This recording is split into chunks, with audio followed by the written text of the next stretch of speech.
I don't know how good this lighting or angle is going to be. You can see Josh behind me playing cards. I can kind of see your screen, but I don't know how well this is going to show up when editing. We'll see. But we are going to do our November reading wrap up, and this is going to count as our first day of vlogmas. I have decided it's allowed. It's Christmas. This can be a Christmas video.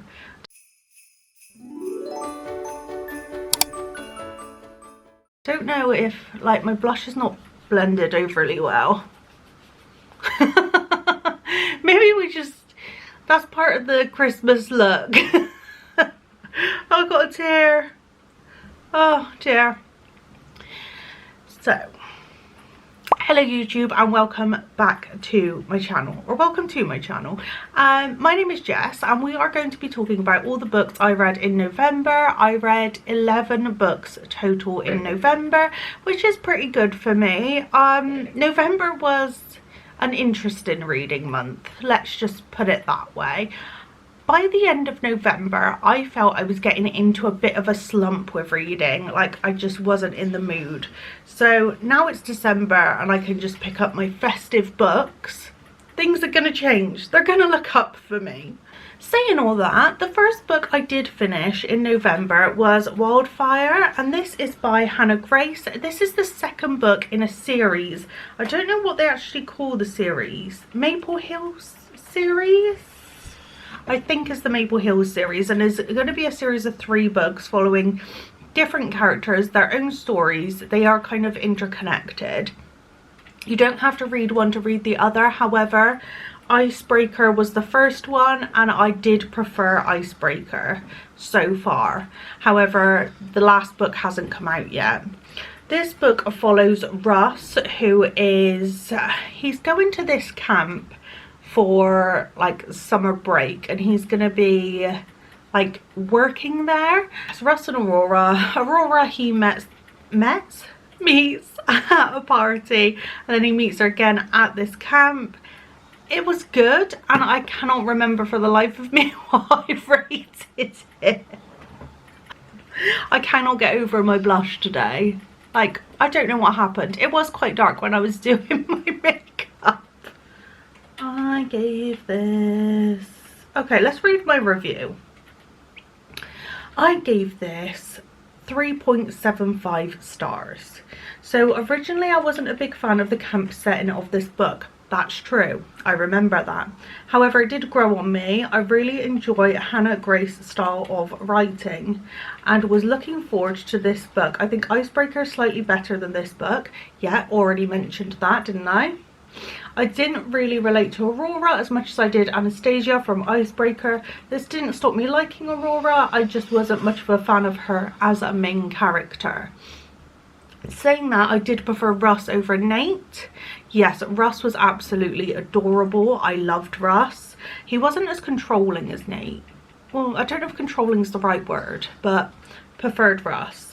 I would say that this book was slightly less enjoyable, but overall was still a good read. And I love the Fang family, all the characters from the first one coming back into this book. So, yes, 3.75. Yeah, that feels right. I still really enjoyed it. I think I'd read it again, so that makes sense to me. This was the first book. So we started off quite positive. Started off quite well at the beginning of November. Then I picked up Things I Wanted to Say But Never Did, and this is by Monica Murphy. This is a chunky book, and as you can see, I did start with annotating this book. It is a big boy. So this book is a bully romance. I did enjoy, I didn't think I'd like a bully romance. I didn't think it would be for me at all. However, there were moments that I loved. So there were really, really good parts of this book. Quite a lot of steam, quite a lot of spice. If you don't like that type of thing with things getting a bit hot, then I wouldn't recommend this book for you, especially it also being a bully romance. So I did tab some of it. I don't know if you can see that well. So I started off with tabbing it quite a lot, and then it took quite a lull. and it did slow a lot for me. It did pick up more towards the end again, so I gave it 4-star because the parts I enjoyed I was absolutely loving, and then the parts like that I didn't enjoy as much, it still felt like I wanted to read on. Does that make any sense? I don't know. They both go to the school. It is a Lancaster Prep series, and this is the first book. So this is about Summer Savage and Whit Lancaster. So all the books I believe are part of like the Lancaster family, I think. Don't hold me to that. He is very controlling, very mean. However, he does love her as well, which is hard to kind of wrap your head around until you read kind of a bully romance. It is my first bully romance, and I've got to say I did really like it, but it's not something I can see myself reading a lot of.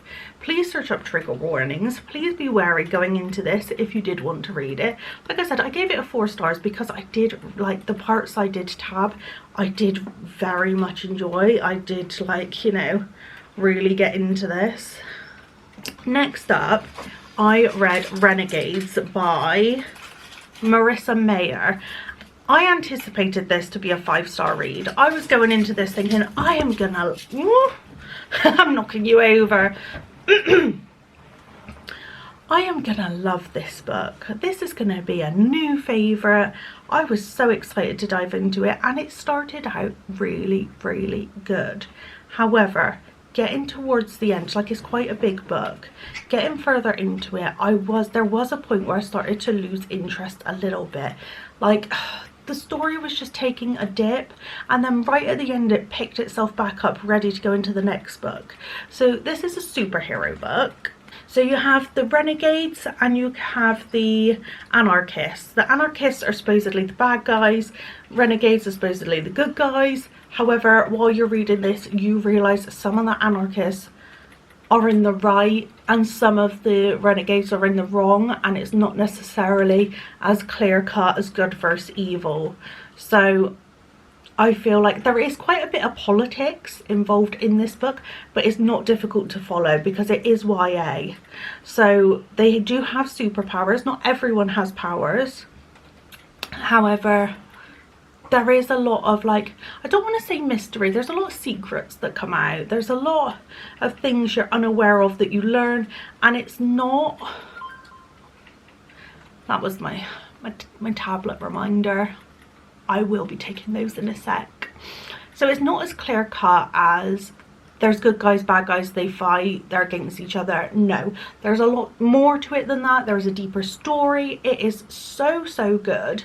And I gave this a 4-star because it was brilliant. It was entertaining. There was a bit of a dip in the story personally for me. That's the only reason I gave it 4-star. It's definitely worth the read.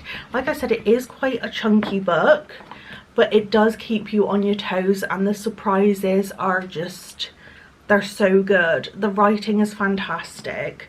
So I don't know really how to describe what happens because a lot does happen.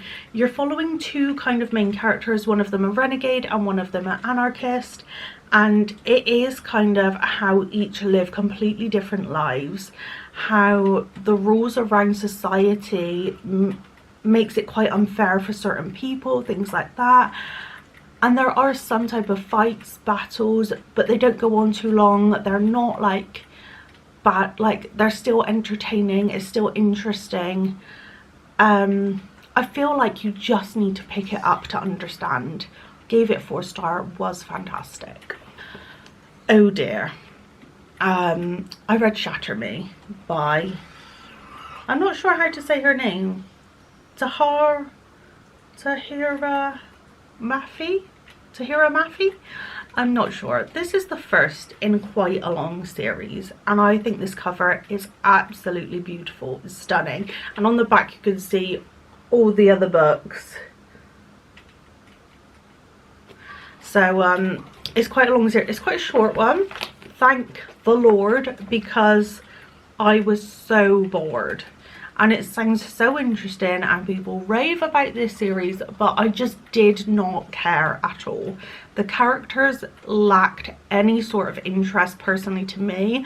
Like, I was just really, really bored by this book. I cannot believe it. It's so hot, like, it's raved about in the book universe. So this is about a girl that has a gift that when she touches someone, they could eventually die. Basically, it's like Rogue from X-Men. She touches them, they're in pain, and she's like sucking the life out of them. So she's been in kind of like isolation, a type of prison cell for, I can't remember how long, like years and years. Like, she doesn't even know what the outside world is really like anymore. I can't remember how long, it doesn't say on the back. And then eventually she gets pulled out of there to be used as a weapon. And the story kind of develops from there, with her trying to like escape that situation, with her trying to learn more about herself, her powers, find her people. It's just, it sounds so good, but I was bored AF. I think I gave this 2-star. Let's double check. Yeah, so I gave this 2-star. Like, the idea is really good, the concept of it is really good. I don't know how it failed me so much, so I had to give it 2. If you've watched my November TBR, I got my boyfriend Josh, that one over there, to choose my TBR for this month. I read all of the books he picked bar one, and it was just because I got to the end of the month and I just could not deal with reading a thriller. I was like, I need to be in the festive vibes. So I did fail him by 1 book. Next up, I read A Darker Shade of Magic by V.E. Schwab. I absolutely loved it. A new favourite, 5 stars, absolutely loved it. And I did read this in my 24-hour reading video, so you can go check that out if you want to know more about it. It was fantastic. Magic, there's a magic system which is a bit like the Force from Star Wars, like it flows through people. And apart from the fact that in this world, I mean, I think it was like 18 something, I can't remember. It's set quite far back. It's like a historical fantasy, like adventure type of book. It is fantastic. It is so good. I loved the characters, I loved the story. I got no qualms with this book. And I did read a review where they said the magic system was quite confusing. It's really not. Certain people can control like the elements or bone. However, some magicians, there's 4 magicians left that can travel from world to world. So there are 4 different Londons. You've got like Black London, White London, Red London and Grey London, and there's no longer Black London, so that's gone. So there's kind of 3 Londons left, but you've only got 4 magicians that can travel between the Londons, and they can control like all the elements. They have all the magic. It is so good. I accidentally gave myself a spoiler for this series though, because I didn't realise a new book has come out which is set after this trilogy. So that was a mistake by moi. But I gave this 5 star. I loved it. It's a new favourite. Then in that same video, the 24-hour reading video, I did read 5 Survive by Holly Jackson, and I was so excited for this. It's another one that excited me and was a little bit of a disappointment. Not as bad as Shatter Me. I gave this a 3 star, and it's because it did get to a moment. I think I read like 70 to 80%, and then I got really excited by what was happening, and it took that long for me to be really engaged in the story. And you shouldn't have to read that much of a book to be interested, but the characters were absolutely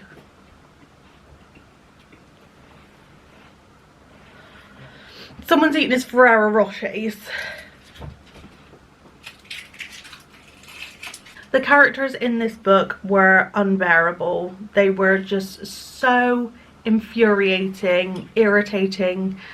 I couldn't get on with following Red as a main character either. This is the same author that wrote the Good Girls Guide to Murder series, and that followed Pip and Ravi, and those two as main characters were fantastic.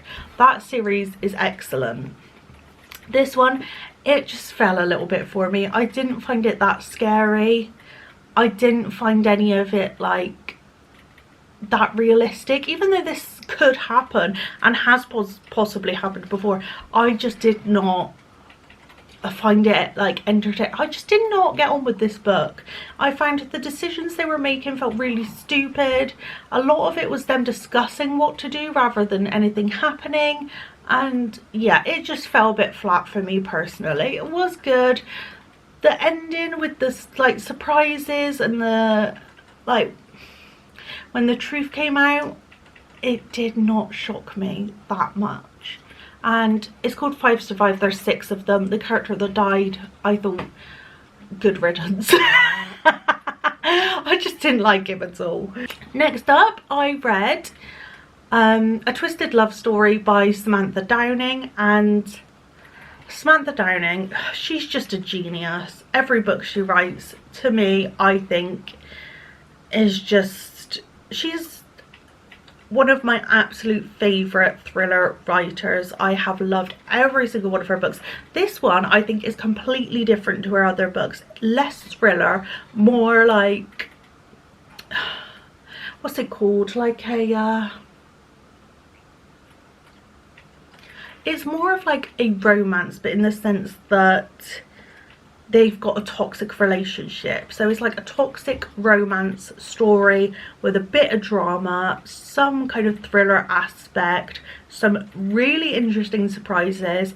Samantha Downing's writing is so good. She can literally write anything and I'll probably love it. I gave this 5 stars. So this couple, it starts with our main male character, and I forgot his name. I think it's Wes. I'm pretty sure it was Wes. It is Wes. Wes and Ivy. I was right. Yes. So Wes is pulled a police officer turns up at Wes's workplace to question him about stalking Ivy, who is the love interest, and she is under the impression that he has left her these treats. He is under the impression that Ivy has done it to herself and is blaming him to get his attention, and their relationship is so toxic, it's so bad, but by the end you're kind of rooting for it. It is a great book. Do not go into this expecting her usual thriller. So My Lovely Wife is her most well-known, and to me I think that's her best book, but every single one I've given 5 stars. She's also written He Started It and For Your Own Good, and they're all so different, so unique, but her writing style, it just captivates me every time. Oh dear. Assistant to the Villain by Hannah Nicole Mayer, and I gave this 1 star. I was so bored. I found it so blah, so uninterested. Like, I think 7-year-old me would have enjoyed this, whereas adult me is just like moving on. The prologue captured me. It was absolutely great. Loved the prologue, and then it was just like chapter after chapter I was getting less interested and more fed up. I didn't read the whole thing. I got like 60% of the way through and I DNF'd, but because I read so much of this book, I'm counting it as a book I read. So the back makes it sound so interesting. Like, there's a villain, and this is my main issue with this book. He is called a villain. I expect evil. He is not a villain. He is doing things like, most of it is good. Like, I don't think I read one thing he did that was for a wrong reason. He is more of a prince than a villain. So straight away I was like, no. It's called Assistant to the Villain. You expect some darkness, some danger. It was just... If you like this book, I'm glad that it's for you. It just wasn't for me. I don't even want to talk about it anymore. So disappointing. I read Rouge by Mona Award. I loved her book called Bunny. So I picked this up at the airport when me and Josh went away on holiday, and am I glad I read it? I don't know. Like, I'm not that bothered by it. I wanted to know what was happening, but I feel like it was too long. I feel like this could have been, like, maybe even a novella. This could have been a lot shorter and it would have possibly got a lot higher ratings. I think it was too long for what it was. And it's a very difficult one to explain. I mean, there's a lot of sighing going on behind me. So our main character loses her mum right at the start of the book. Her mum was obsessed with beauty, with looking her best, and Rouge is this kind of society or cult type of company that suck you in to try and make you your best self, most beautiful, most shiny, sparkly self. And I cannot explain to you what they're doing. I cannot do it. Even after reading this, I think I gave this about 3 stars. It was good. It was too long for what it was. The writing is beautiful, but it also felt like a lot of it was very pointless. Also, with the style of how it's written, it also feels like what's real, what's not real. Like, what is this character actually seeing that is happening? It was very trippy. It's a lot to do with being beautiful and what society deem as being beautiful, that type of thing, skincare. It was strange, very, very strange. Mona Award tends to write strange things. I do think this book was too long. Next up, I read The Hawthorne Legacy. This is the 2nd book in the Hawthorne series. So this is the Inheritance Games series, sorry. So the Hawthorns are the main kind of family that it evolves around. In the 1st book, you get our main character Avery is left this fortune and she's not sure why it was left to her. As far as she's aware, she's not related to any of these people and she doesn't know why this billionaire has left her everything he owns. Jets, housing, hotel, like everything he owns has gone to Avery. This book is following that, following the story of them trying to solve the puzzles and the clues to get to certain people, places. It's hard to explain because it's a 2nd book. The series itself is fantastic. I think I've given both books so far 4 stars. So 4.5, yeah, I do. I loved these books. Really, really. They're so good for like palette cleansers, or if you're stuck in a slump, they're really good to pick you back up, get you interested in reading again. I think they're super enjoyable. There is a lot of mystery. I don't feel like it's super high stakes. There are some like moments when her life is in danger, but I don't feel super scared while I'm reading it. That was by Jennifer Lynn Barnes. Big huff behind me then, wasn't there? Lastly, I read Wrong Place, Wrong Time, and this is by Gillian McAllister, and I gave this 3 stars. It wasn't bad, but it wasn't amazing. Like, for you to really enjoy this book, you have to care a lot about the characters. It is very family orientated around this mother, husband and son, and if you don't develop that type of concern for the characters, you will not be drawn into the story. It is a lot of secrets being kind of like figured out. So the mother is our main character. She witnesses her son kill someone, wakes up the next day and it's the day before the murder, wakes up the next day is the day before that. So she's going back in time to find out the truth.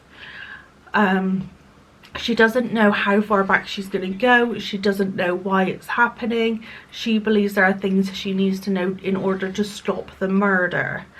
The end actually really shocked me, and I don't know if I was that happy with the ending. I think it got to me a bit. It did get to me a little bit, and that's the main bit I kind of want to talk about, but that would be very spoilery. So yeah, I did enjoy this book. I didn't care enough to love it. The secrets that came out, I did figure out one of them, and then once you kind of know that secret, it all starts to fall into place and you're making sense of it as you read the rest. So it's not like, there are some surprises, but it is one where you can start piecing it together yourself. I enjoyed it. It was good, and it was a very interesting concept. Not 100% happy with the ending. Sometimes the ending can make or break a book, okay? And in this case, it just let me down. That is every book I read in the month of November. We are starting December strong. We are getting the Christmas vibes out. I've got my Christmas tree earrings in. I'm wearing green. I've got rosy cheeks, even though we don't know if it looks more like a rash. We got twinkly lights. It's happy vibes. I hope you enjoyed this video. If you have read any of these books, please let me know your thoughts as well. I love kind of reading reviews of books I've read. I'm not too keen on reviews before I read the book, but once I've read them, I kind of like knowing other people's thoughts. I like discussing it. So let me know if you've read any of these books. Let me know what books you read in the month of November. That is all for now. I hope you enjoyed this video. I hope you got some inspiration. I hope you enjoyed knowing what I don't like to read. Okay, have a super duper good one, and I will see you in my next video on my channel somewhere. I will see you when I see you.